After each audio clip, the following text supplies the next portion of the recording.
Hello everybody, I want to show you with this video how you can insert a SIM card at the Poco M5s. First of all, we will need next to the phone the SIM injection tool, and it's part of the box.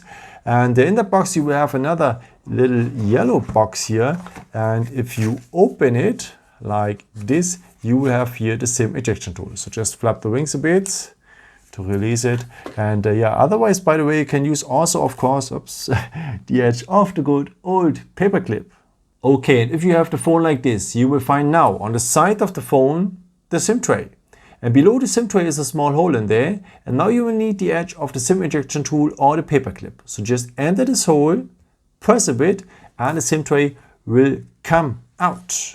Okay, this SIM tray is able to insert two SIM cards if you want, next to a microSD card to extend the internal storage.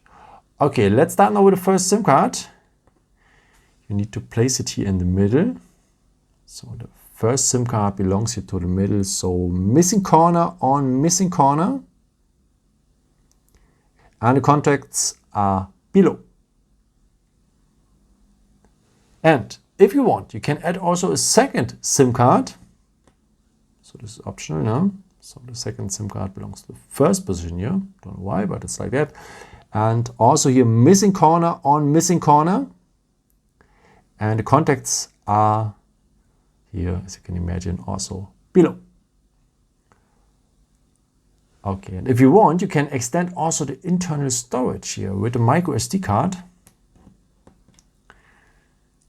So if you want to have a microSD card, put it here at the last position.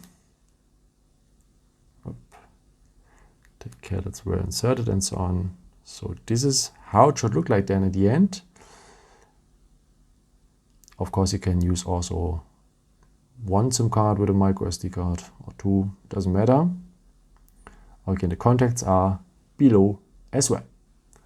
Okay, and after you can put back your construction into the SIM slot. Take care that nothing jumps out, close it well, and yeah, that's it. I hope I could help you with this video and answer your question. And maybe if you want, you can leave me a nice comment or give me a thumbs up. That would be very helpful for my videos. Thank you so much for. And I've created also some other videos if you're interested in, with some more tips and tricks and so on. You can also subscribe me if you haven't done it before. Thank you so much for your support. And maybe until next time. Ciao.